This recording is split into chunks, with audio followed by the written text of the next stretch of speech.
بەراوی خوای گەورە سڵاوتان لەبێت بینەرانی بەڕێز و خۆشەویست لیژنەی دارایی پەرلەمانی عێراق و مستەفا کازمی سەرۆک وەزیرانی عێراق لەبارەی پرۆژە یاسایی بودجەی 2021 کۆبوونەوە. مستەفا کازمی سەرۆک وەزیرانی عێراق لەبارەی پشکی هەرێمەوە داوای کردووە و بڕگەی کە لە حکوومەتەوە هاتووە کە داوا دەکات هەرێم 250,000 بەرمیل نەوت تەسلیم کا و بڕگەیە لە پەرلەمان دەنگی لەسەر بدرێ، بەڵام تاکو ئێستا هەموو لایەنەکان لەسەر ئەو بڕگەیە ڕێک نەکەوتن. لە بەرنامەی ئەمڕۆ بە میواندارێک لە بەڕێزان نەبەرد کەریم مامۆستای زانکۆ لە ستودیۆی سەرکێڕوا لە هەولێرەوە، جیهانگیر گوڵپی ماستەر لە زانستی ئابووری قسە لەسەرەوە دەکەین کە ئێستا سێ سیناریۆ بۆ نەوتی هەرێم هەیە، ئایا لەسەر کامیان ڕێک دەکەون و ئەگەر هەرێم لەگەڵ بەغداد ڕێک نەکەون ئەو بربەست و ئاڵنگاریانە چین کە دێنە بەردەم ئابووری هەرێمی کوردستان. لیژنەی دارایی پەرلەمانی عێراق هەموو بڕگەکانی پرۆژە یاسای بودجەی جگە لە پشکی هەرێم یەکلایی کردوتەوە. لە ئێستاشدا بۆ یەکلاییکردنەوەی پشکی هەرێم گفتوگۆکان بەردەوابن و شاندی حکوومەتی هەرێمیش بۆ ئەو مەبەستە گەڕاوەتەوە بەغدا. نفتتح الجلسة الثالثة والثلاثين للدورة النيابية الرابعة. بەپێی زانیاریەکان محەممەد حەلبوسی سەرۆکی پەرلەمانی عێراق پێشنیازێکی نوێی سەبارەت بە نەوتی هەرێم پێشکەش کردووە کە خۆی دەبینێتەوە لەوەی لە بەندەری جەیهان حکوومەتی هەرێم نەوت تەسلیمی سۆمۆ بکات و پشکی کۆمپانیا نەوتیەکانی هەرێمیش بە خۆیان بدرێتەوە. پێشنیازەکەی سەرۆکی پەرلەمانی عێراق لە کاتێکدایە هەفتەی ڕابردوو وەزیری نەوتی عێراق پێشنیازی کردبوو فرۆشتن و گواستنەوەی نەوتی هەرێم لەلایەن عێراقەوە سەرپەرشتی بکرێت و ئیدارەدانی کێڵگەکانیش لەلایەن هەرێمەوە بێت. بە گوێرەی زانیاریەکان بەرپرسانی هەرێم ڕەتیان کردووەتەوە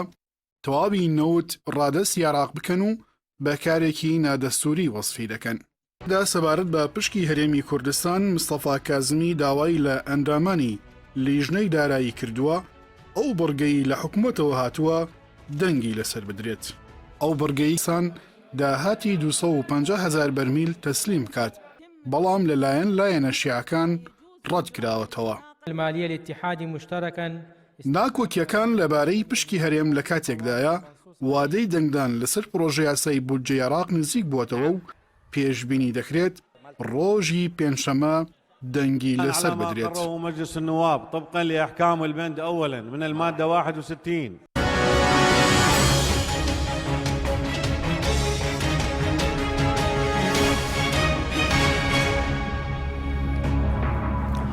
جارێکتر سڵاوتان لەبێت بینەرانی بەڕێز، سوپاس بۆ میوانەکانمان مامۆستا نەبەرد بە خێرمێک لە بەڕێستانەوە دەست پێ بکەین سەرەتا لەوە دەست پێ بکەین.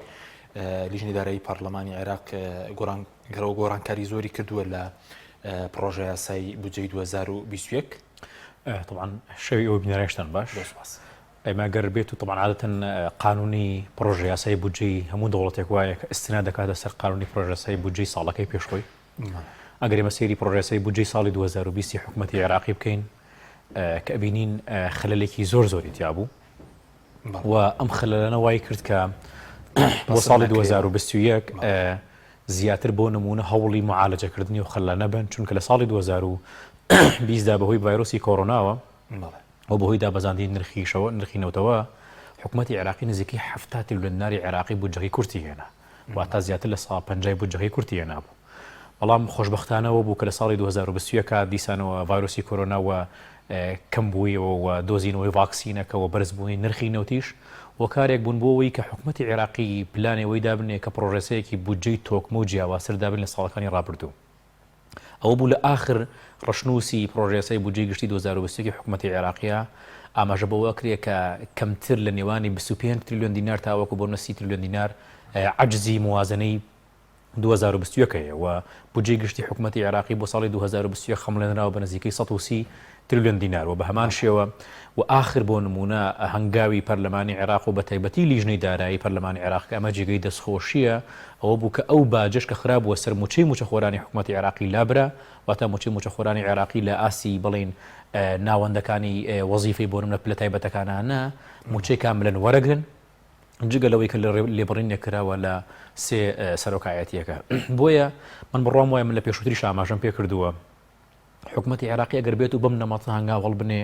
لە ڕووی دارایی حکوومەتی عێراقی هەنگاوی بەرەو پێشە بە باش بەس ئەوانە دەستنە بواری جێبەجێکردنەوە ئێستا ئەگەر لیژنەی دارایی پەرلەمانی عێراق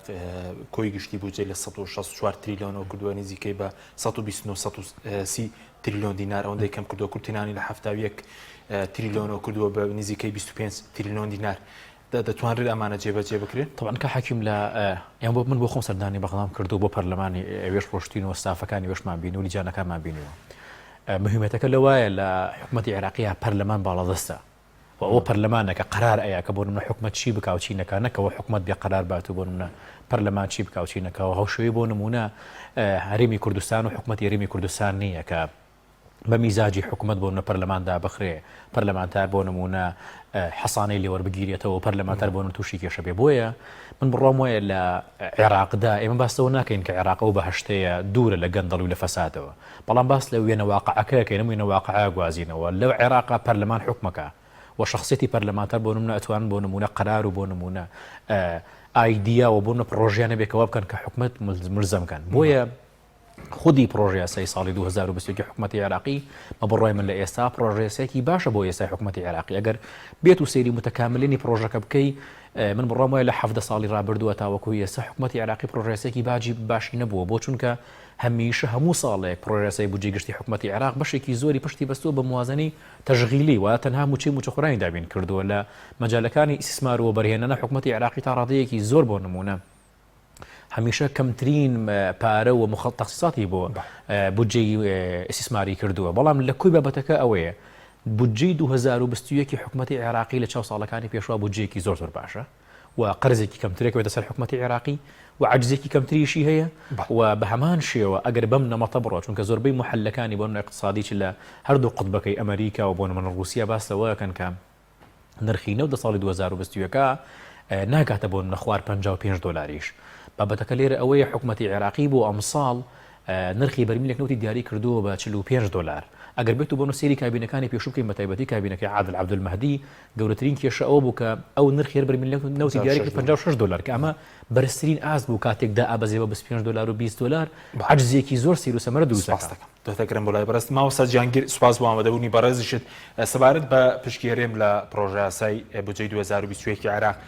پێ دوایە دوجار ڕێک دەکەون کە ئێستاش باز دەکرێت کە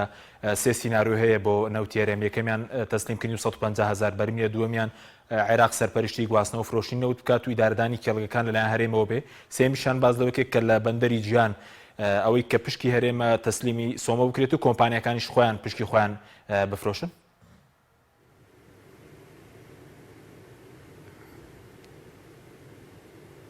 بەڵێ زۆر سپاس بۆ بەڕێستان و سڵاو لە میوانە خۆشەویستەکانتان و سڵاو لە بینەرانی خۆشەویست. ئەگەر دەرفەتم بدەی من سەرەتا حەزەکەم لەبارەی بودجەی عێراقەوە بە گشتی قسە بکەم مەبەستمەوەیە لەبارەی ڕژنووسی پرۆژە یاسای بودجەی عێراقەوە کە هێشتا ئیقرار نەکراوە و نەبووەتە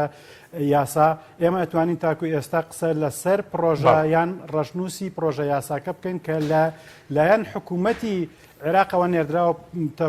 پەرلەمان تاکو ئێستا چەند سیناریۆیەک لە ئارادایە بۆ ئەوەی سەر لە نوێ پەرلەمانی عێراقی چۆن پرۆژە یاساکە داڕێژێتەوە من حەزم کرد پێشەوەی بێمە سەر جوابی پرسیارەکەی تۆ لەو بارەیەوە کەمێک سەردەم چونکە ئەمە یەکەم جارە تقریبەن لە هەموو دنیاە پەرلەمانێک هەستێ بە سەر لە نوێ داڕشتنەوەی پرۆژە یاسای بودجە بە تایبەتی کە دەستور و یاساکان ئەو ڕێگەیەی پێ نەدابێ ڕاستە لە ئێمە کۆمەڵێک وڵاتمان هەن تەنانەت دەسەڵاتی دانانی بۆ نمونە لە ئەمریکا دەسەڵاتێکی زۆر هەیە لە کۆنگرس بۆ ڕەفزکردنەوە داڕشتن زیادکردن تەنانەت وەزعی موازنش بەڵام لە زۆربەی وڵات و لە عێراقیش دەسەڵاتی پەرلەمان زۆر سنووردارە بۆ گۆڕانکاری و تعدیلکردنی بودجە ئەوە و دەسەڵاتەی کە لە مادەی 62 دەستوردا هاتووە بریتە لە کەمکردنەوەی مجمەلی نەفەقات ئەویش دەبێ بە حدودێکی معقول بێ بۆ ئەوەی حکوومەتی عێراقیان حکوومەت بتوانێت بە خەرجیە و پێویستەکانی ڕابگات چونکە لە علمی مالیەیە لە واقعیشدا حکوومەت ئەولا کەسەیان ئەولا جهەتە شارەزاترین جهەتە بە پێویستیەکان و ئەو حاجاتانەی کە ئەو ئەموالەی کە پێویستێتی بۆ بەڕێوەبردننی پێداویستیەکانی بەڵام وەک دەبینین ئێستا پەرلەمانی عێراق خەریکی سەر لە نوێ داڕشتنەوەی بودجەیە دەستکارێکی زۆری هەموو فەقەراتەکانی کردووە. ئەگەر ئەمە بگەڕێنینەوە بە دوای سەبەبی ئەمەدا بگەڕێن ئەبێ بڵێن کە بە درێژایی مێژووی عێراق هەمیشە حکوومەتی عێراق پرۆژە یاسای بودجەی سەقەتی ناردۆپەوە پەرلەمان، بەڵام ئەوەی ئەمساڵ سەقەتترینی پرۆژە یاساکانی بودجەیە. ئەم پرۆژە یاسای کە ناردوێتی بۆ پەرلەمان سەرەتا ئەبێ بڵین کە بە هیچ جۆرێک لەگەڵ هیچ میتۆدێکی زانستی و زانستی ئابووری و داراییدا ناگونجێ بودجەیەک پڕێتی لە ڕێکاری تەقەشوفی لە هەمان کاتیشدا پڕێتی لە ڕێکاری تەوەسوعی لەلایەکەوە خەرجیەکان وەکو بڵێ ئینفیجاریان کردووە و تا ئەو پەڕی ناپەسەندی زیاد بوون لە لایەکی تریشەوە داهاتەکان زەخت لەسەر داهات و باج و ڕسوماتەکان کرا و داهاتەکان زیاد کراون. ئەمە لەلایەک لەلایەکی ترەوە ئەتوانین بڵێن ئەوەی ڕێگا ئەدا بە پەرلەمان، ئەمە یەکێکیان. سبەبی دووەم ئەوەیە کە حکوومەتی عێراق هەمیشە پێشینەیەکی خراپی هەبووە لە تەخمینکردن، لە تەخمینکردنی ئیرادات و نەفەقات. هیچ کاتێک بودجەکانی لە ١٧ زیاتری جێبەجێ نەکراوە. جگە لەوەش لە ساڵی 2020 حکوومەتی عێراق دووجار تەخمیناتی ناردووە پەرلەمان بۆ داواکردنی ڕێگەپێدان بۆ قەرز بۆ پڕکردنەوەی کورتێنانی دارایی. لە کاتێکدا جاری دووەم خەرجیەکانی بە 57 تریلیۆن دینار بۆ 3 مانگیان 4 مانگ خەمڵاند و داهاتەکانی بە 16 تریلیۆن داوای 41 تریلیۆن دینار کرد بۆ قەرز بۆ پڕکردنەوەی کوردێنانەکەی. بەڵام دوجار ئەوە بوو پەرلەمان هێنایە سەر 26 تریلیۆن سەر لەبەری تەخمیناتەکانی ڕەت کردەوە. ئەمە بوویە پێشینەیەک بۆ ئەوەی کە ئێستا پەرلەمانی عێراق خۆی تا ڕادەیەکی زۆر خۆی ئیشی سیاغی بودجەکە، خۆی ئیشی تەخمیناتەکە. بەڵام تاقە خاڵێک کە بتوانین بڵین ئەمە زۆر نایاسایی و نادەستوری نییە، ئەوەیە کە وەکو ڕای ئەگەیەنن تا ڕادەیەکی زۆر بە تەفاهم بە کۆبوونەوەی زۆر لەگەڵ جیهاتی حکومی ئەم کارە بەڕێوە ئەبا. بەڵام سەبارەت بە پشتی هەرێم ئەگەر بێمە سەر پرسیارەکەی تۆ سەبارەت بە پشتی هەرێم دەتوانم بڵێم کە تاکە خاڵێک تا ڕادەیە کەمێک ئیجابی بێت لە پرۆژە یاسایەکەیە پەیوەندی بە پشکی هەرێمەوەیە. ئەویش ئەتوانین بڵێن مقارنەتەن بەو بژاردانەی کە ئێستا لە عێراقدا لە ئارادان هەمومان ئەزانین کە تەوەجوهەکانی لایەنە عێراقیەکان ئەو پرۆژەیە ئەوەی لە ڕەشنووسەکەی پرۆژە یاسای بودجەدا هاتووە باشترینە، چ تەوەجوهەکانی لجنەی دارایی چ تەوەجوهەکانی هێز و لایەنە سیاسیەکان. ئەوەی لە ئارادا ئێستا من کورتی کەمەوە درێژەی پێنەیەم لەو بارەیەوە ئەتوان بڵێم چەند سیناریۆیەکن. یەکەمیان ئەوەیە کە هەندێکیان پێیان وایە ئەبێ کۆی مەلەفی نەود ڕادستی بەغدا بکرێ. ئەمە زۆر ناواقعی و ناپەسەند و قبول نەکراوە و لەگەڵ هیچ ڕێکارێکی دەستوریان ناگونجێت و پێم وانە لە هیچ لایەکەوە سەر بکرێت و قبول بکرێت. ئەگەر سەریش بکرێت ئەمە کۆتایی فیدرالیزمی عێراق سەرەتایە بۆ گەڕانەوە بۆ ناوەندگەرایی. ئەمە تێڕوانینی منە. کۆی بژاردەکانی تر چ ئەوەی کە هەموو داهاتەکەی هەموو نەوتەکە بدرێت سۆمە و لەوێ بیفرۆشێت و بەشی خەرجیەکانی پرۆسەی بەرهەمهێنان و گواستنەوە و تەشغیلەکانی نەوتی لێ بگەڕێتەوەی دیری بدرێتە بڵین گەنجینەی عێراق. چ ئەوەی حکوومەتی هەرێم 250 ملیۆن بەرمیل ڕادەست بکات، چ ئەوەی 250 ئەقیانی داهاتی 250 ملیۆن نەوتی ڕۆژانە داهاتی نەوتی هەرێم هەناردەکراوی نەوتی هەرم ڕادستی بەغدا بکە. تقریبان بە جۆرێک لە جۆرەکان ئەگەنەوە یەک ئەمە تا ڕادەیەکی زۆر ئەو بژاردانن ئەتوانین بڵێن یەکێکیان سەرەگرێ. بەڕای منیش باشترین ڕێژە بۆ حکوومەتی هەرێم بۆ هەرێم ئەوەیە کە لە ناو پرۆژە یاساکەدا هاتووە، ئەویش لەبەر ئەوەی کە وەکو بڵێ خیاراتی تری هەیە لە کاتی جێبەجێ نەبوونەکەیە تا ڕادەیەک ئەگەر قبول بکرێ هەرچەند زەحمەتە لەلایەن کوتلە عەرەبیەکانی پەرلەمانی عێراقەوە جارێکی تر ڕێگە بدرێ. بەڵام خودی یاساکە ئەو ئۆفەرەی تێدایە کە ئەگەر نەتوانرا لە حالەتێکە جێبەجێ بکرێت 250,000 بەرمیلەکە ڕادەست بکرێت. ئەوە بە هەمان شێوەی ساڵی 2019 یاساکە ئەوەی تێدایە کە بڕی پاشماوەی ئەوە بنێردرێ بۆ حکوومەتی هەرێمی کوردستان. بەڵێ نازەم ئەگەر بەڵێ باش ماوەسە بە کورتی گەر وەڵامی و پرسیارم دەوێت دوات شەر دەگرمەوە لای بەڕێز بۆچی بژاردەوەی کە حکوومەت ناردوێتی باشترین بژاردەیە 250,000 بەرمیل دەڵێ ئەگەر هەرێم نەوتەکەی تەسلیم نەکرد لێبڕین دەبێ، ئەگەر لێبڕینەکە بێ ڕەنگە 300 میلیارێک بێ، بەڵام ئەگەر نەوت تەسلیم کرێت ڕەپارەیەکی زیاتر نایەت بۆ هەرێمی کوردستان.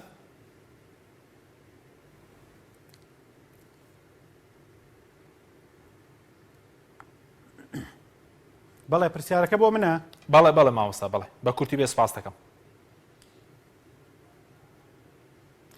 بەڵێ طبعا ئەگەر 250 ملیارەکە بنێر 250 ملیارەکە عفوان ملیۆن بەرمیلەکە لە یاساکەدا هاتووە ئەقیامەکە یان داهاتەکەی ڕادستی سۆمۆ بکرێت ئەوان قسە لەسەرەوەکەن بە سعری سۆمۆ ئێمە ئەزانین نەوت لەسەر ئەساسی خەسڵەتی نەوتەکە نرخی نەوت لەسەر ئەساسی خەسڵەتی نەوت دیارەکرێت نەک لەسەر ئەساسی ئەو کۆمپانیای کە کاری بە بازارکردنیەکە ئێمە ئەزانین ئەو نەوتەی لە هەرێمی کوردستان ئەفرۆشرێ بە تایبەتی هەندێک کێڵگەی زۆر جیاوازە زۆر نرخەکەی کەمترە لە ڕووی کوالەتیەوە لە ڕووی نرخی بازارەوە زۆر نرخەکەی کەمترە لە نرخی نەوتی سووکی بەسرە بە هەر حاڵ ئەوان داوای پارەیەگەکەن ئەو کاتە ئەبێ حکوومەتی هەرێمی کوردستان بۆ هەر بەرمیلێکی نەوت نزیکەی $10 بخاتە سەر ئەو نرخەی ئەو سەر نرخی فرۆشتنەکەی لەم کاتەیە ئەبێ حکوومەتی هەرێمی کوردستان بەو نرخەوە بە نرخی سۆمۆ ڕادەستیکە لەو کاتەیە حکوومەتی هەرێمی کوردستان من پێم وانە بچێتە ژێرباری ئەوە چونکە ڕاستەوخۆ ئەبێ لەو بەشەی بوجە ببڕێکە لە حکوومەتی عێراقەوە بۆ ئەبواب و فسوولی نەفقاتی تریان لەم کاتەیە پێم وانە هەم حکوومەتی هەرێمی کوردستان بچێتە ژێرباری ئەوەوە هەم لایەنەکانی وەکو بڵێن شەقامی هەرێمی کوردستان ڕاگەیاندن و خەڵکیش ئەوە قبول بکا کە لەلایەکەوە بڕێکی پارە بەکاش دێت بۆ ئەبواب و فسوولی کۆمەڵە خەرجیەکان بەڵام هەندێکی لێ ببڕێت بیخاتە سەر پارەی ئەو نەوتەی کە ڕادستی بە ئەقیامی سۆمۆیان بە نرخی فرۆشتنی سۆمۆ ڕادستی داهات گەنجینەی فدراڵیەکە لە عێراق سەبارەت بە ناردنی کۆی نەوتەکەش لێرەیە دوو ئەگەر هەندێک پێیان وایە حکوومەتی عێراق بەڕاستی نییە کە نەوتەکە وەردەگرێت چونکە خۆی بڕی ئەو نەوتەی کە هەیەی بۆ هەناردەکردن لەوە زیاترە کە سەقفی بۆ دانراوە لەلایەن ئۆپیکەوە لەم حاڵەتەشدا کە حکوومەتی عێراق 250,000 بەرمیلەکە ئەگەر وەکو نەوت ڕادەست بکات تا ڕادەیەک مناسبترە ئەتوانین بڵێن ئەو کێشەیە جیاوازی نێوان نرخە وەکو شکلی بۆی دروست نابێت چونکە ئەمە بەشێکی زۆری ئەتوانم بڵێم شکلیە ئەبێتە سەرێشە و کێشەی سیاسی لە ناوخۆ و دەرەوەی هەرێمیش. بەڵێ سپاس دەکەم مامۆستا جیهانگیر مامۆستا نەبەر گەڕێم بۆ لای بەڕێز سەبارەت بە نەوتی هەرێم و پشکی هەرێم پێ دوێ چۆن باشترەوەی مامۆستا دەڵێ کە 250,000 بەرمیلەکە تەسلیم بکەن دوایی لێپڕین یاخود ئەگەر ئەوەش نەکرێت لێپڕینە کە هەبێ یاخود ئەوەی کە مەلەفی نەوت نازان فرۆشتن و گواستنەوە ئەوانە بەهاو بەشی بێت کامیان من تیگەلەوەی کە کۆمەڵەیەک تێبیون لەسەر قسەکانی ئوستازەیەوە یا ڕڵبەت بەیانی بیرکردنەوەی خۆیەکە بەڵام منە مێ بگەڕێم بۆ ئەسڵی بابەتەکە بەڕاستی ئێمە لە ساڵی 2014 نەوت بەسەر بەخۆ فرۆشی ئەو ڕۆژەی کە ئێمە بڕیاری فرۆشتنی نەوتمانە کە حکوومەتی هەرێمی کوردستان خۆی بەسەر بەخۆیانە بیفرۆشێت لەو ڕۆژەوە حکوومەت هاوڵاتیانی هەرێمی کوردستان لە مەئسات و لە ژیانێکی زۆر چەرمەسەریان و یەک دوو بنەماڵە و قەبیلە لە خۆشترین ژیانان کەوا بوو لە ئێستا و نەک لە ئێستا 4 ساڵ بەر لە ئێستا و 5 ساڵ بەر لە ئێستا چەند بنەماڵە و قەبیلەیەک بوون بەڵێ ڕوون و ئاشکرا بووتەوە یعنی من یعنی با بەم زمانە یعنی ڕێک بە زمانی هاوڵاتیان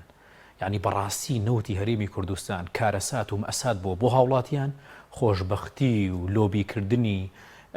جیهازی ئەمنی و جیهازی عسکەری و دزی و فەساد بۆ ئەم بنەماڵانەی کە ئێستا سەرپەرشتی حکوومەتی هەرێمی کوردستان ئەکەن و بە تایبەتی ڕوون و ئاشکرایە بۆ دوو بنەماڵە خەریکی ئیدارەدانی مەلەفی نەوتن و من نمبینیوە بۆ نمونە ئێمە لەو ڕۆژەوەی کە نەوتە فرۆشین هەموو ساڵی قەرزەکانی ئێمە زیادەکە بۆ نمونە چیروان بەرزانی کابینەکە ڕادستی مەسئول بەرزانیەکە بە 28 ملیار دلاری ئەمریکی قەرزەوە ئەم لەمەوەی 4 مانگەڵی بۆ 29 ملیار دلار کاکەم نەوتە جگەل لەوەی کە بۆ بە سەرخۆری بۆ نمونە داهات و دارایی هاوڵاتیانی هەرێمی کوردستان خەریکە بێ بمە سەرخۆری لە ناوبردنی کیانی هەرێمی کوردستانیش باش بابەتەکە لێر ئەوەیە هەندێک بۆچون شێبێک کە پێیان وایە بنەوت هێزە بۆ هەرێم نەوت ئەسڵەن هێز نەبوو بۆ هەرێم بابەتی ڕیفراندۆم دەری خست کە حکوومەتی هەرێمی کوردستان و سەرجەم ئەو دەستگا و ناوەندانەی کە حکوومەتی هەرێمی کوردستان بە ملیۆن دلاری تیا خەرجەکە لە نێوانی وڵاتانە و خەریکی لۆبی دروستکردنە دەرکەوت لە بابەتی ڕیفراندۆمە کە حکوومەتی هەرێمی کوردستان لە چەندین ساڵی ڕابردووە فاشیل بووە لەوەی کە بتوانێت تەنانەت لۆبیەکیش دروست بکە بۆەوەی کە ئەگەر ڕوبەڕووی هێرشێکی نێودەوڵەتی و ئەقلیمی بوویەوە وڵاتێک بێت هاوکاری بکە کەوا بوو ئێمە بماڕوون بوویەوە لە هەموو ئەحداسەکانە ئەوە دەرئەخەن کە نەوتی هەرێمی کوردستان تەنها غەنیمەت و بەهێزکردنی پێگەی سیاسی و عسکەری و ئەمنی بووە بۆ چەند بنەماڵ و قەبیلەیەک و لاوازکردن و وێرانکردنی لایەنی دارایی هاوڵاتیان یاریمی کوردستان. ئێستا باشترین بژاردە لێرە چییە؟ ئەزانیم کاک حەکیم بۆ نمونە ئێستا من بەڕاستی سەیرم لێ دێ لەو ئۆپشنانەی کە حکوومەت هێرێمی کوردستان باسیەکە. ئەمڕۆ بۆ نمونە گەرەوەکو گریمانە وەری بگری نرخی بەرمیلێک 58 دلار یان 59 دلار بگاتە 6 دلار. حکوومەتی عێراقی بڕی بەرمیلێک نەوتی دیاری کردو بە 45 دلار لە بودجەی گشتیە. ستاندەردی عێراقی ئەوەیە بۆ تێچووی دەرهێنان و فرۆشتن و گواستن و 1 بەرمیل نەوت 11 دلارە. کەوا بۆ حکوومەتی عێراقی لە ئێستا بۆ هەر بەرمیل یەکنەوت نزیکەی 49 دلاری و دەسەخا. حکوومەت هێرێمی کوردستان ئەگەر بێت و 250,000 بەرمیل نەوت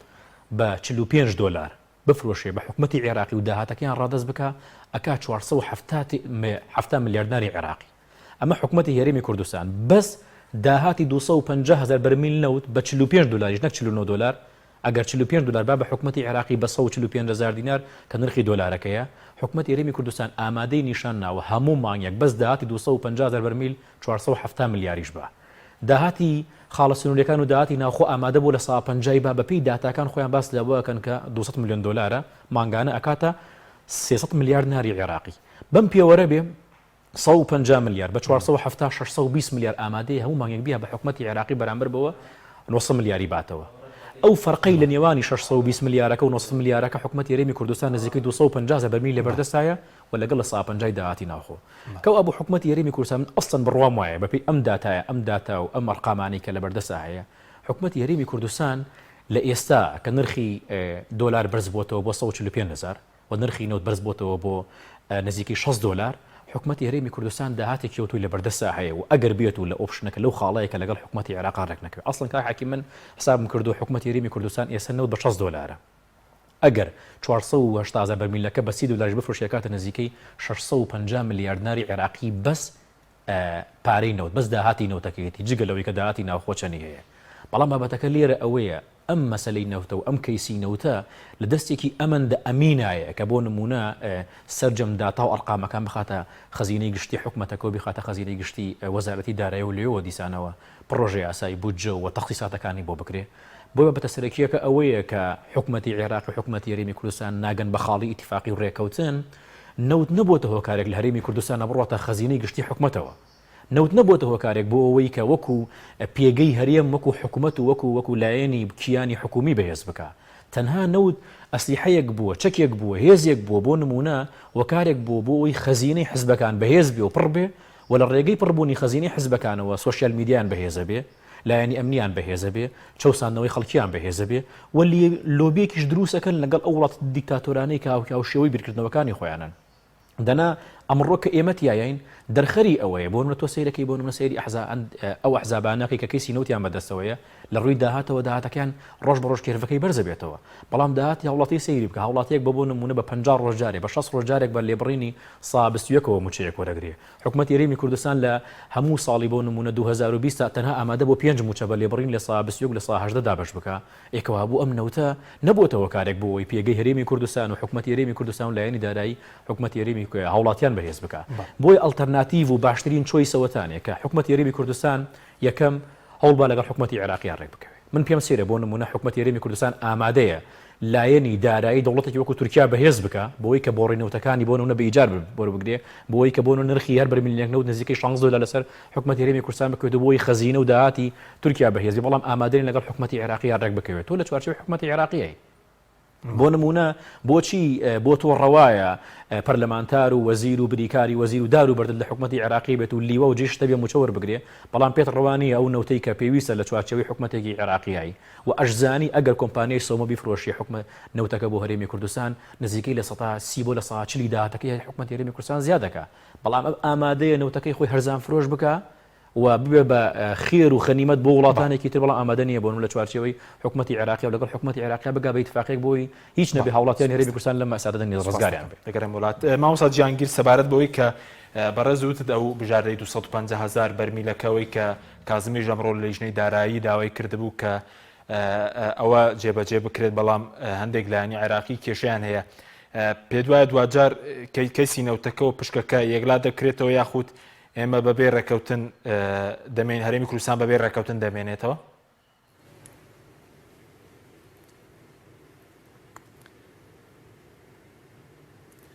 بەڵێ زۆر سپاس من وەڵامت دەیەمەوە بەڵام حەزەکەم سەرەتا سەرنج بخەمە سەرەوەی کە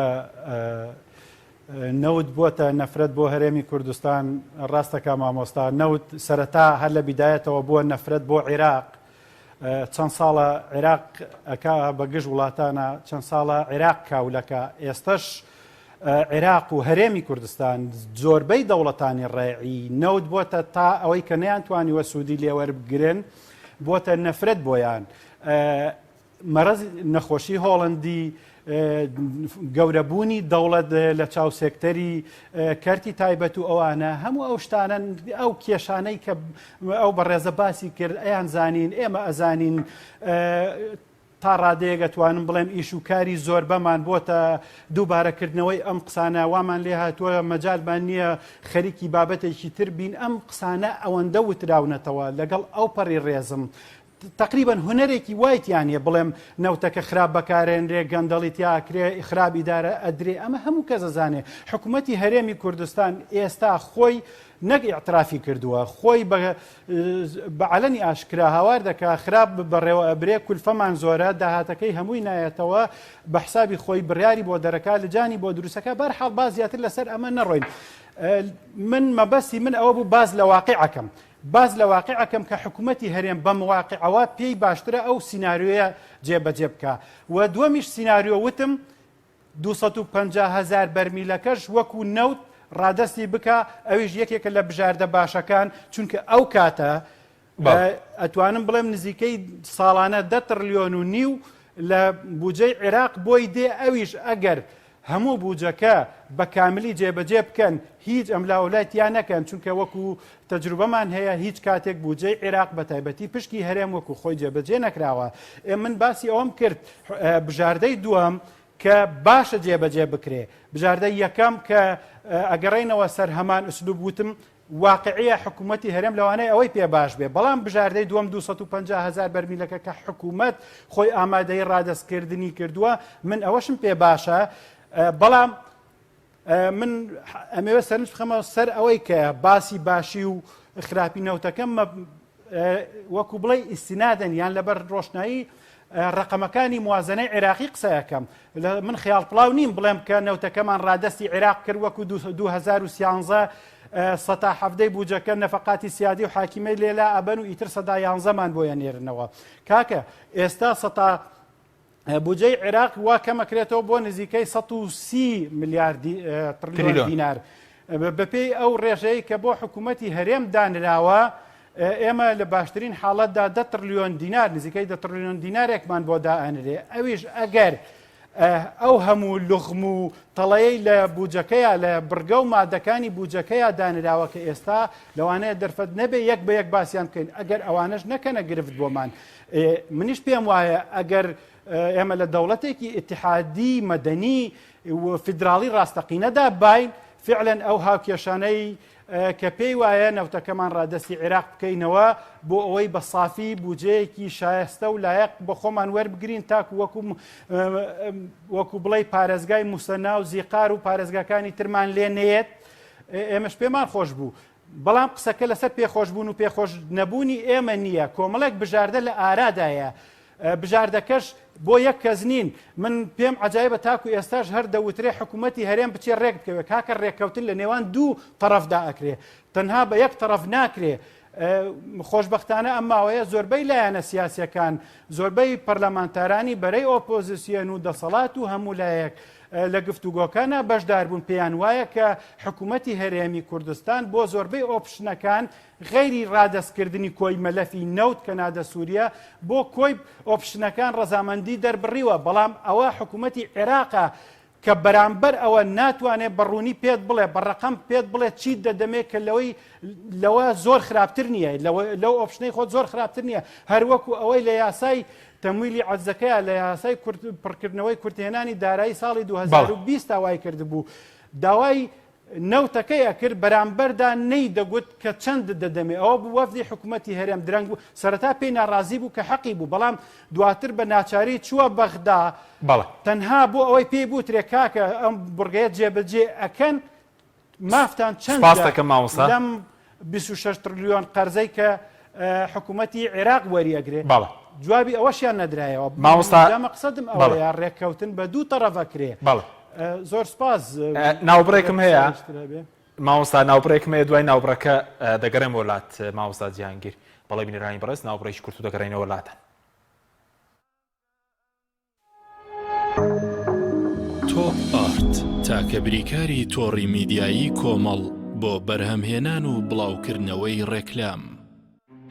وشەفۆن ڕووناکی دەخاتە سەربواری تەکنەلۆژیای نوێ لەمڕۆ لە کاتی لە کارکەوتنی مۆبایلەکەت یان ئایپادەکەت پێویست ناکات دەست بەجێ هەوڵی گۆڕینی ئامێرەکەت بدەیت ئێستا وشەفۆن سەرجەم پارچە ڕەسەنەکانی مۆبایل و ئایپادی دابین کردووە بە نرخێکی سەرسوڕێنەر و پابندێکی بێهاوتای کوالێتی لەبیرت بێت مۆبایلەکەت بە شێوەیەکی دروست چاک بکەوە و لەگەڵ وشەفۆن نازنامەی متمانە بەدەست بهێنە سەرجەم پارچەکانی لە دەستی یەکی کۆمپانیا جیهانیەکان دەکرێت و بە شێوەیەکی سەلامەت دەگوازرێتەوە پێش ڕادەستکردنی با کڕیار سەرجەمیان پشکنینیان بۆ دەکرێت بۆ دڵنیابوونەوە لە کارکردنیان هەموو کارەکان شایانی سەرنجی تۆیە وشەفۆن ڕێگا بۆ ئاستەنگەکانت دەکاتەوە بۆیە وشەفۆن بکە بە هاوڕێی متمانە پێکراوی خۆت وشەفۆن هێزی تەکنەلۆژیای نوێ برنجی سروشتی شیمال لەسەر خواست و داوای زۆری هاوڵاتیانی خۆشەویست دوای گەڕان و هەوڵێکی زۆر لە باشترین کێڵگەکانی وڵاتی ئێران ئەم جارە برنجی سروشتی شیمال باشترین و خۆشترین برنجی دەنەکخڕی شەژمانگەی دەرەجەیەکی ئێرانی بۆ ئێوە هێناوەتە کوردستان ئەم برنجە دەنەکخڕا باشترین و بەتانترین برنجی گردەی کێڵگەکانی ئێرانە ئێمە کێڵگە بە کێڵگە گەڕاوین بۆ ئەوی باشترین برنجی سروشتی و بەتام و خۆش بۆ ئێوە بدۆزینەوە بە چاڵتوکی لە جوتیارەکانمان کڕی و خۆمان کڕەمان کردووە تاوەکو دڵنیا بینەوە لە پاکی و پوختی برنجەکەمان ئەم برنجە پڕ ڤیتامین و کانزای سروشتیە بەبێ مادەی کیمیایی و پارێزەرە لەگەڵ ئەم برنجە هیچ خەمی بەرزبوونەوەی شەکرە و کۆڵسترۆڵت نەبێت چونکە برنجێکی ئۆرگانیکە و پڕە لە مادە و کانزای سوود بەخش هەروەها ئەگەر تەنیا برنجی سروشتی شیمال بخۆی هیچ خەمت نەبێ قەڵەوت ناکە تەندروستیتان لە هەموو شتێک گرنگترە بۆیە برنجێک خۆن لە سەرچاوەکەی دڵنیا بن کۆمپانیای ئیست میدلەند فود گەورەترین کۆمپانیای کوردیە لە هەموو شانشینی یەکگرتووی بەریتانیا کە ڕۆژانە چەندەها تۆن خۆراک و خواردنەوە بۆ مارکێت و کۆگەکانی بەریتانیا و بەشێک لە ئەوروپا دابین دەکات. ئیست میدلەند فود بۆتە جێگەی متمانەی ڕەوەندی کوردی سەرجەم بەرهەمەکانی لە 100% حەڵاڵ و بەپێی بنامەکانی ئیسلام و ڕێنماییە تەندروستی و یاساییەکان بەرهەمەکانی دەخاتە بازاڕ. ئیست میدلەند فود لە ماوەی 5 ساڵ کاردا بۆتە جێی متمانەی مارکێت و کۆگەکانی بەریتانیا و ناوبانگی بەرهەمە کوردیەکانی لە هەموو بەریتانیا بەرز کردوێتەوە و لە ئێستادا خاوەنی کارگەی شیرینی بەتام نانی تیری بەتام و ترشادی بەتامە. ئیست میدلەند فود خاوەنی 14 براندی خۆیەتی و 2200 بەرهەم لە زۆربەی وڵاتە پێشکەوتووەکانی جیهانەوە هاوردە دەکات. ئیست میدلەند فود بکە بە سەرچاوەی خۆراک و بەرهەمەکان و دڵنیا بە لە کواڵەتی و حەڵاڵی. ئۆفیسی سەرەکی ئیست میدلەند فود لە شاری نۆتینگهام.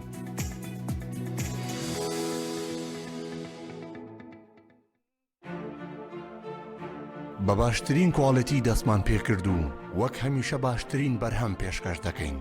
کارگەی هەڵاڵە بە ئەزمموی 12 ساڵی ڕابردوو لە دروستکردنی بوتڵی غازی ماڵان کە ئێستا لە تەواوی کوردستاندا بوونی هەیە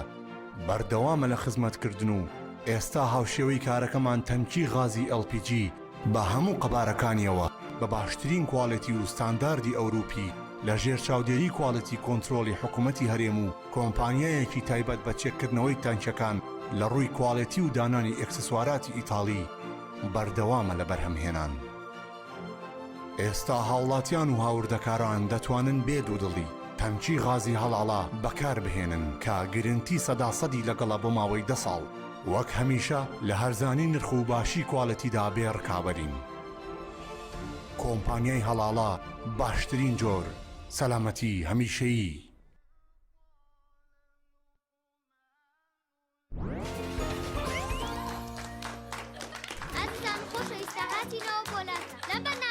خۆشترین و باشترین جە بە ساڵ دەبژێرین سەرەتاش لە بەشداربووی دەستە چەپمانەوە دەست پێەکەین پرسیاری یەکەممان دەڵێت کام لەم تامی جوبسانە خۆشترینە سرکە مریشک ئیندۆمی پەنیر ئیندۆمی وەڵامەکە زۆر ڕاستە ئێستا دەچینە لای بەشداربووی دەستە ڕاست پرسیاری دووەممان دەڵێت کام زۆری جبز منداڵە زیاتر ئارەزووی دەکەن سەدڵ کیسە خێزانی هەمویان بە دڵنیاییەوەمیە وەڵامەکە زۆر ڕاستە ئازیزان و خۆشەویستان بەشداربەکانمان خاڵەکانیان یەکسانن کۆتا پرسیار ئاڕاستی هەردووکیان دەکەین کامیان زووتر وەڵامیاندایە دەبێتە براوی پێشبڕکێکەمان پرسیارەکەشمان دەڵێن هەموو ئەوانەی کە وتمان لە چ جبسێکدا هەیە بۆسە ئەوانەی کە باسمان کرد بەس لە جبسی نینیایە لەی جبسێکی تران نەم خواردووە ئەوە تا لەناو جانتاکەشمان پێما حەزەکەن خۆشتان تاقیکەنەوە دڵنیام هەڵبژاردنە ڕاستەکە جبسی نینی بێگومان وەڵامەکە زۆر ڕاستە دڵنیا بڵنینیە ئەو جبسەی وێنەی نییە کەرتامێکی بێخۆشە بۆ من بۆ ئەو بۆ تۆشە ئادەی پێم بڵێن چییە؟ نینیە هەر نینیە جبسی نینی تامێکی لە یاد نەکراوە تۆپ ئارت تاکە بریکاری تۆڕی میدیایی کۆمەڵ بۆ بەرهەمهێنان و بڵاوکردنەوەی ڕێکلام.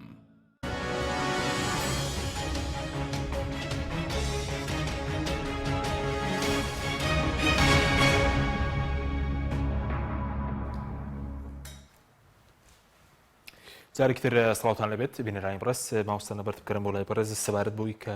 ئەگەر تەسلیمکردنەوەت بە بڵێن بە نرخی سۆمۆ زۆر لەسەر هەرێم بکەوێ ئەی ئێستش بڵێن هەرێم دەڵێت ڕاستکردنی کۆی نەوتەکە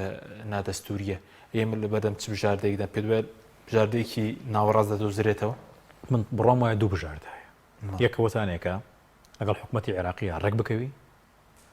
بەو میکانیزمەی کە حکومەتی عێراقی و لە پرۆژەی یاسای بودجی ساڵی 2021 جێگیری ئەکا و بژاردەی دووەمەوەتانێ ئەگەر لەگەڵ حکومەتی عێراقیە ڕێک نەکەوتی تۆ چۆن ئەتوانی ئیدارەی لایەنی دارایی خۆت بێ باش بژاردەی یەکەم ئێمەگەڕنەوە بۆ بژاردەی یەکەم کە حکومەتی هەرێمی کوردستان بە پێی وەفد ناردن بێ بە پێی لێدوان و بەیاننامەتەکانی خۆی بێ کە حکومەتی هەرێمی کوردستان ئامانجێتی لەگەڵ حکومەتی عێراقیە بگا بە ڕێکەوتن حکومەتی عێراقی چەند چۆیسێک چەند هەڵبژاردەیەکی لە ڕێگەی پەرلەمان و خسۆتە بەردەم وەفدەکانی حکومەتی هەرێمی کوردستان چۆیسێکیانەوە بووە کە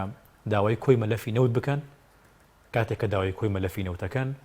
بە قەرزەکانی شەوە کە ئەچنە ژێر باری دانەوەی ئەو قەرزانەش کە حکومەتی هەرێمی کوردستان کردوێتی 28 میلیارد دۆلارەکە کە من ئەمە قسەی دکتۆر هەیثەم جبوری بۆ کە لە دانیشتنا ئێمە بە خۆمانی وتووە کە سەردانی بەغدادتان کردووە کە سەردانی بەغدامان کردووە و توێتی ئامادەین ئەو 28 میلیارد دۆلارە قەرزەش بەڵام بە پاکتاوکردن یعنی بێ قەرزەکان ڕوون بێتەوە لە کێ کراوە بۆچی کراوە بۆچی مەبەستێک نەبار ئەخۆی تەنها ئەرقام بێت و حکومەتی عێراقی بڕۆتە ژێرباری ئەرقامانە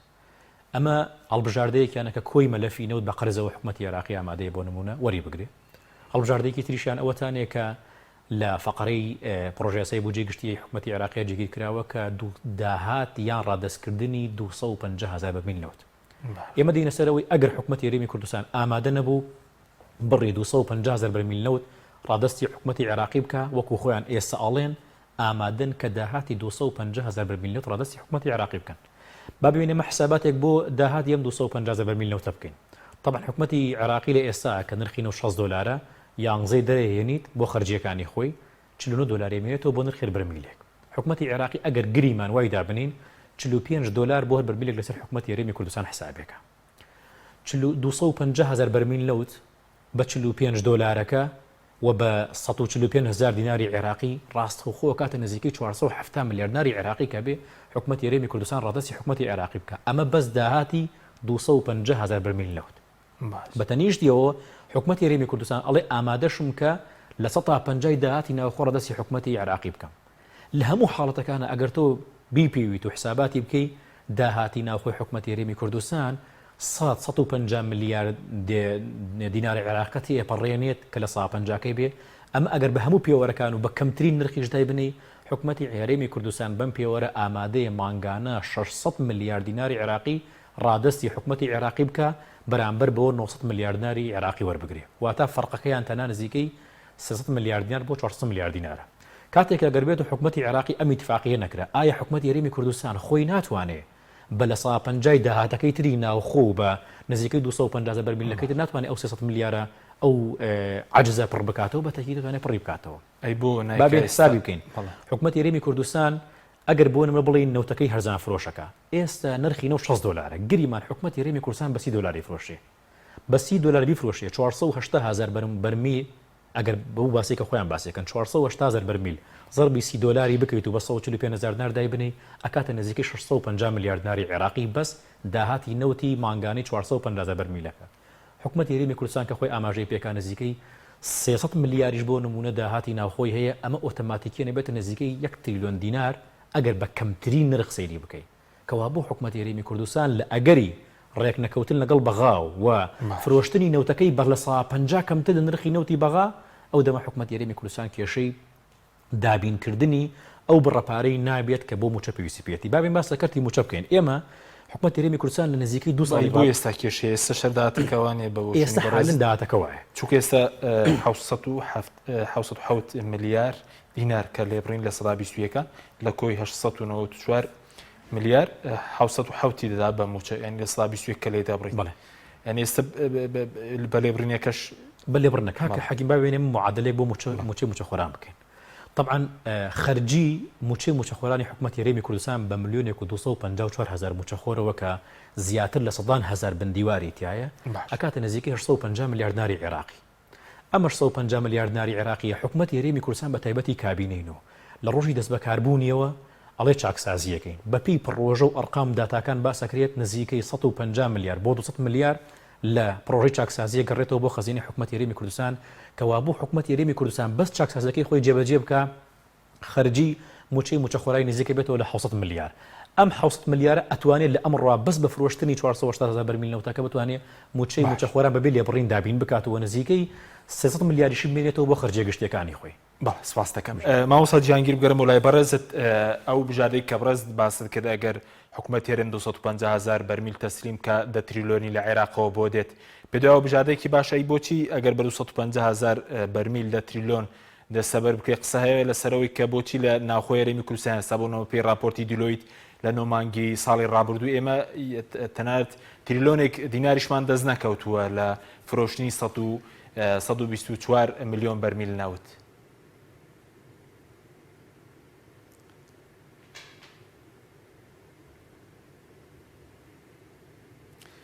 بەڵێ بە دڵنیاییەوە ئەڵبەتە من نەموتووە کە ڕێککەوتنەکان لەگەڵ بەغدا لە ڕێک نەکەوتن باشترن بەعەکسەوە خۆی دیارە من وتومە 250,000 ڕۆژانە تەسلیمکردنی 250,000 بەرمیلەکە باشە ڕادەستکردنی ئەقیامەکەشی تا ڕادەیەک بەڕای من ئەگەر حسابی جەمع و تەرح بکەین ئەویش باشە بەڵام قسەی من لە ڕووی واقعیەوە بوو لە ڕووی ئەوەش بوو باسم کرد دەبێتە مەشاکیلی سیاسی ئایا حکوومەتی هەرێم دەچێتە ژێرباری ئەوە یان نا بەڵام ئەگەر مەسەلە ئەوە بێ وەکو حکوومەتی هەرێم و هەموو لایەنەکان هەموو پەرلەمانتاران هەموو هێزەکان لەگەڵ ڕێککەوتندان بەڵام وەکو وتمان ڕێککەوتن لە نێوان دوو تەرەفدا ئەکرێ ڕێککەوتن تەنها کەسێک نییە خۆی بچێ هەر مەرجێکیان بەسەردا فەرز کرد قبولیکە بەڕای من تەنها ئەو ئۆپشنە لە دەرەوەی قبولکردنە کە دەڵێت کۆی مەلەفی نەوت تەسلیمی عێراق بکرێتەوە دەنا هەموو ئۆپشنەکانی تر قابلی دراسەکردن قابلی جێبەجێکردن تەنانەت ئەگەر بەڕای من ئەگەر ئیسیفاتە داراییەکەشی زۆر نەبێت لە چاو فرۆشتنی نەوتەکە لەلایەن هەرێمەوە چونکە پەیوەندی ئێمە لەگەڵ عێراق تەنها پەیوەندی پارە و دارایی نییە ڕاستە ئەوان وەکو بڵێ ویست و ئیرادەیەکی تا ڕادەیەک نەرێنیان هەیە دەربارەی هەرێم بەڵام ئێمە تاکو ئێستا پێدراوەکان پێمان ئەڵێن بە ناچاریش بێت تا ماوەیەکی نادیاری تر لەبەرەوە بە ناچاریش بێت لە عێراقدا دەمێنینەوە بۆیە پێویستە ئێمە تەنانەت لە کاتی ڕێگنەکەوتنیش لەسەر بودجەی ئەمساڵ ئەمە کۆتایی ڕێگاکانیە کۆتایی پەیوەندی ئێمە نییە لەگەڵ عێراقدا ئێمە پەیوەندی ترمان هەیە ئێمە حکوومەتی هەرێم ئەتوانێت بە هەموو شێوەیەک کار بکا بۆ دروستکردنی تەفاهمێکی نوێ چ لەلایەن هێز و تێگەشتوەکانی عێراقەوە چ لەلایەن بەڕێوەی ناوخۆییەوە چ لەلایەن دەوڵەتانەوە چ لەلایەن کۆنسوڵێتەکانەوە گوشارێکی وا دروست بکە کە ئەو داهاتە نائاساییەی کە دەبێت لە دەرەوەی معادلەی پشکی هەرێم حسابکردنی پشکی هەرێم حساب بکرێ مەبەستم داهاتی قەرزە گشتیەکان و داهاتی یەدەگە حکوومەت ئەگەر لە کاتی ڕێگنەکەوتنیشە تا ڕادەیەکی زۆر هەوڵ بدا پشکی خۆی لەوانە بەدەستبێنێ هەرچەندە تاکو ئێستا لەوەیە سەرکەوتو نەبووە ئێمە بەدەر لە بووجە پشکمان لە خەرجە کانی حاکمە هەیە کە ئەو تا ڕادەیەک هەرچەند بەکەم و کوڕیشەوە بێ هاتووە ئێمە جگەلەوە پەیوەندی ئابوووریەکانمان لەگەڵ عێراقدان من هیچ کاتێک لەگەڵ دروستکردنی پەرچەکردار و گوتاری توندوتیژیانیم ئێمە دەبێت سوود لە بازاری عێراق وەربگرین تاکو ئێستاش بازاری عێراق بەشێکی باشە تا ڕادەیەک بازارێکی باشە بۆ زۆربەی پیشەزازیەکانی ئێمە بۆ زۆربەی بەروبوومی کشت و کاڵی و پەلەوەری ئێمە گەشتیارەکانی ئێمە زۆربیان لە عێراقەوەیان بەرحاڵ من نامەوێت بڵێم ئەو بژاردانە خراپن و پەیوەندیان وەکو بڵێ باش نین بۆ هەرێمی کوردستان بەڵام باز لە ئەرقامەکەم باز لە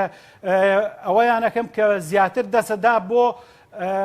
ئەوەی کە هەرێمی کوردستان جێ بەجێ بکە دووبارە ئەگەڕێمەوە سەر ئەوە وتم بەدەر لەوەی هەر سەرەتای قسەکانم لە بیرمە وتم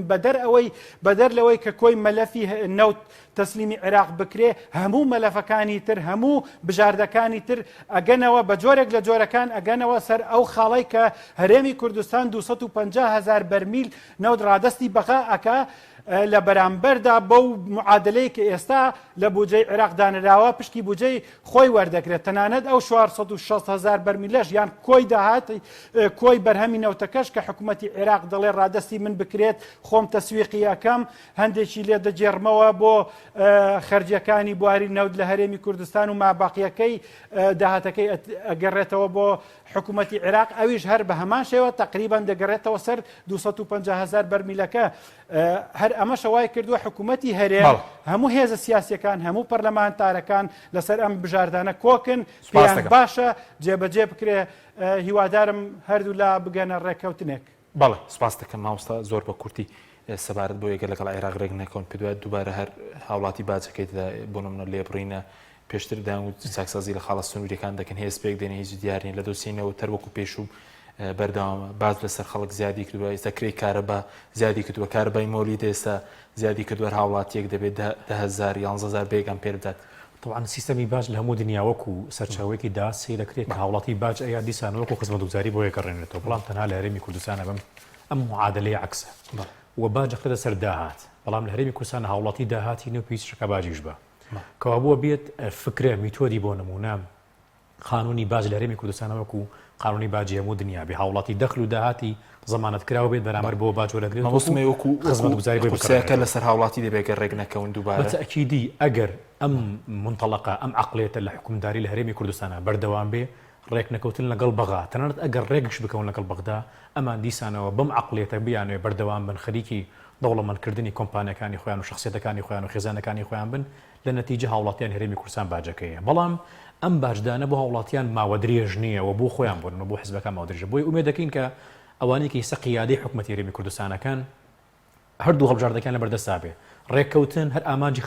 خزمەتکردنی هاوڵاتیان بێ ڕێک نەکەوتنیش بتوانن بە خۆیانە بچنەوە چاکسازی بکەن بۆی لە نەتیجە هاوڵاتیان کردووە تا ئێستەیان نەکردو ئەم عەقڵێتە بەردەوام بڕاشمانە هیچ بکرێت بەڵێ سپاس دەکەم زۆر سپاس بۆ وەرەزان نەبەرد کەریم مامۆستای زانکۆڕستەوەی سەرکێر و لە هەولێرەوە مامۆستا گیان گیر گوڵپی ماستەر لە زانستی ئابووری سپاس بۆ بینەرانی ئەمڕۆ سپاس بۆ هاوکارانم خواتان لەگەڵ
تاکە بریکاری تۆڕی میدیایی کۆمەڵ بۆ بەرهەمهێنان و بڵاوکردنەوەی ڕێکلام.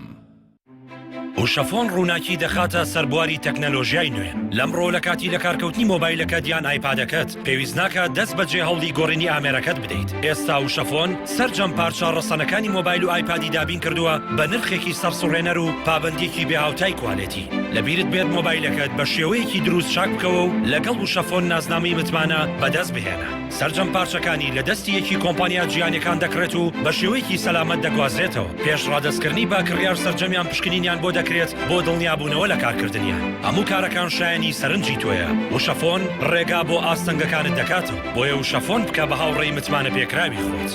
وشەفۆن هێزی تەکنەلۆژیای نوێ. برنجی سروشتی شیمال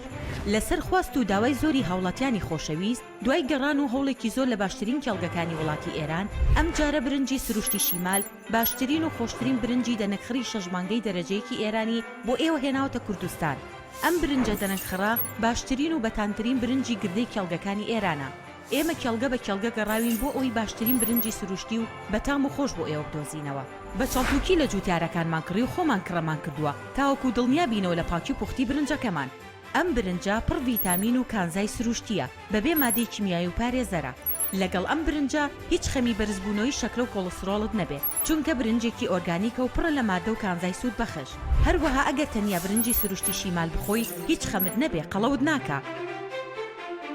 تەندروستیتان لە هەموو شتێک گرنگترە بۆیە برنجێک بخۆن لە سەرچاوەکەی دڵنیا بن. کۆمپانیای ئیست میدلەند فود گەورەترین کۆمپانیای کوردیە لە هەموو شانشینی یەکگرتووی بەریتانیا کە ڕۆژانە چەندەها تۆن خۆراک و خواردنەوە بۆ مارکێت و کۆگەکانی بەریتانیا و بەشێک لە ئەوروپا دابین دەکات. ئیست میدلەند فود بۆتە جێگەی متمانەی ڕەوەندی کوردی سەرجەم بەرهەمەکانی لە 100% حەڵاڵ و بە پێی بنامەکانی ئیسلام و ڕێنماییە تەندروستی و یاساییەکان بەرهەمەکانی دەخاتە بازاڕ. ئیست میدلەند فود لە ماوەی 5 ساڵ کاردا بۆتە جێی متمانەی مارکێت و کۆگەکانی بەریتانیا و ناوبانگی بەرهەمە کوردیەکانی لە هەموو بەریتانیا بەرز کردوێتەوە. و لە ئێستادا خاوەنی کارگەی شیرینی بەتام، نانی تیری بەتام و ترشادی بەتامە. ئیست میدلەند فود خاوەنی 14 براندی خۆیەتی و 2200 بەرهەم لە زۆربەی وڵاتە پێشکەوتووەکانی جیهانەوە هاوردە دەکات.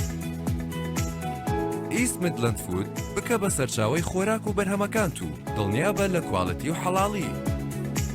ئۆفیسی سەرەکی ئیست میدلەند فود لە شاری نۆتینگهام.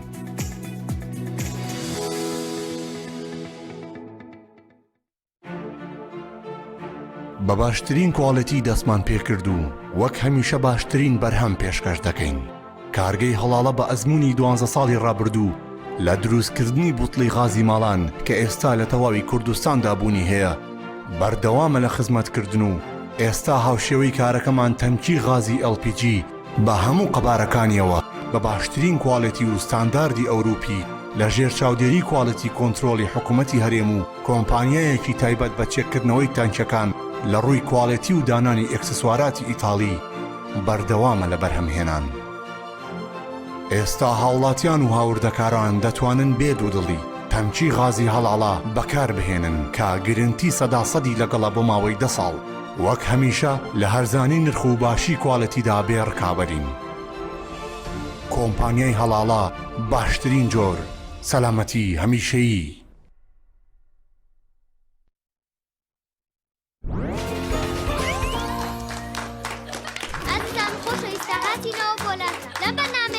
خۆشترین و باشترین جە بە ساڵ دەبژێرین سەرەتاش لە بەشداربووی دەستە چەپمانەوە دەست پێەکەین پرسیاری یەکەممان دەڵێت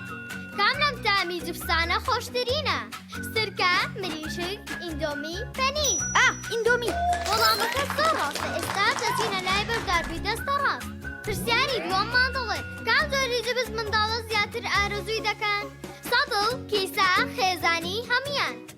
بە دنیایەوە هەموویە وەڵامەکە زۆر ڕاستە ئازیزان خۆشەویستان بەشداربەکانمان خاڵەکانیان یەکسانن کۆتا پرسیار ئاراستی هەردووکیان دەکەین کامیان زووتر وەڵامیاندایە دەبێتە براوی پێشبڕکێکەمان پرسیارەکەشمان دەڵێن هەموو ئەوانەی کە وتمان لە چ جبسێکدا هەیە بۆسە ئەوانەی کە باسمان کرد بەس لە جبسی نینیایە لە هیچ جبسێکی تران نەم خواردووە ئەوە تا لە ناو جانتاکەشمان پێما حەزەکەن خۆشتان تاقیکەنەوە دڵنیام هەڵبژارنە ڕاستەکە جپسی تێگومان وەڵامەکە زۆر ڕاستە دڵنییا بڵنینیە ئەو جپسەی وێنەی نییە کەرتامێکی بێخۆشە بۆ من بۆ ئەو بۆ تۆشە ئادەی پێم بڵێن چییە؟ دینیە هەندی نییە جپسی نینی تامێکی لە یاد نەکراوە تۆپ ئارت تاکە بریکاری تۆڕی